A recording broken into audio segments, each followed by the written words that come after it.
전 교육감님 페북 글. 헌법재판소가 권한쟁의 심판 청구에 대한 인용 결정을 내리더라도 대통령 권한대행이 헌재재판관을 임명하지 않을 수도 있다고? 대통령이 국회에 탄핵소추안 의결로 권한행사가 정지되었고 권한대행 국무총리 한덕수도 국회에 탄핵소추안 의결로 권한행사가 정지되었습니다. 그 뒤를 이어받은 기획재정부 장관 최상목. 그 역시 권한대행의 지위에서 헌법에 충성하는 길을 버리고 자신의 정파의 이익에 충성하고 있습니다.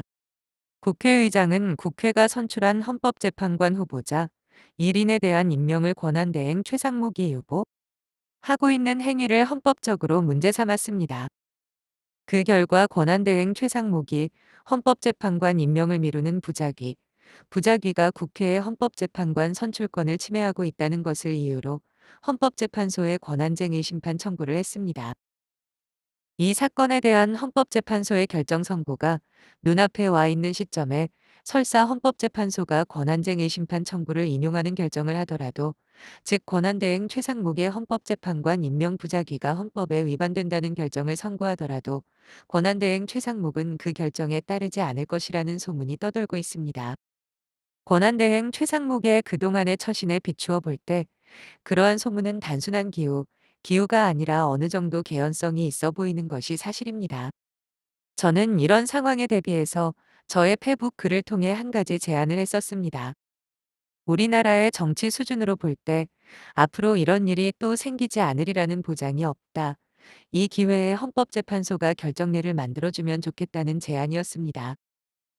저의 의견은 헌법재판소가 이번 권한쟁의 심판 청구에 인용 결정을 하는 데서 끝내지 말고 헌법재판소의 결정을 무시하는 경우에 대비해서 헌법재판소가 결정을 선고한 때부터 며칠 이내에 임명하라. 그 시한을 경과하면 그때부터 헌법재판관이 임명된 것으로 간주한다. 라는 결정을 하라는 것이었습니다. 이러한 변형 결정은 헌법재판소가 국회가 제정한 법률 또는 법률 조항에 대해 위헌 결정을 선고할 때 사용하고 있는 결정 형식이기도 합니다.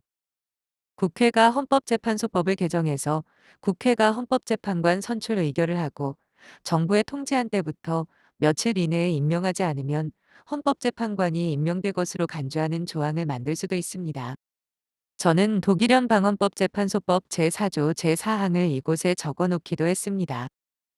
독일현 방헌법재판소법에 따르면 선임 재판관 볼게인저의 임기가 만료되었는데도 후임 재판관 맥폴르저이 임명되지 않을 경우 후임 재판관이 임명될 때까지 선임 재판관은 그 직무를 계속 수행해야 하는 것으로 규정하고 있습니다.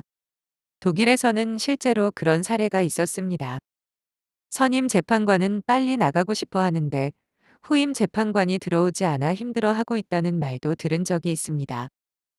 저의 이 글을 읽었는지 독일현 방헌법재판소법 관련 조항을 직접 읽었을 리는 없는 야당의 어느 국회의원이 이러한 내용의 헌법재판소법 개정 법률안을 대표 발의했다는 보도가 나왔습니다. 권한대행 최상목이 헌법재판소의 권한쟁의 심판 청구를 존중하지 않고 버티는 경우 국회는 다음 수순을 고려해둬야 합니다. 정부 조직법이 규정하고 있는 다음 순위의 대통령 권한대행에게로 권한이 넘어가는 것을 전제로 권한대행 최상목에 대한 탄핵소추안을 신속하게 의결해야 합니다. 또 다시 권한대행을 세우는 거야?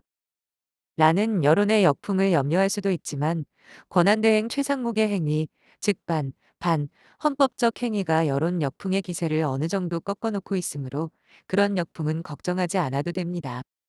최상목 다음 수순의 권한대행은 최상목보다 더 심할 것이다. 라는 염려도 있습니다. 그런 염려가 현실로 나타날 개연성 역시 높습니다. 바로 그 사람이 저의 교육감 시절 제가 정부의 교육정책에 고분고분 따르지 않는 것을 불만스럽게 생각했는지 여러 차례 저를 검찰에 고발했습니다. 지금이 야당 국회의원들 중에는 그 사람에게 우호적인 국회의원들도 있다는 것도 알고 있습니다.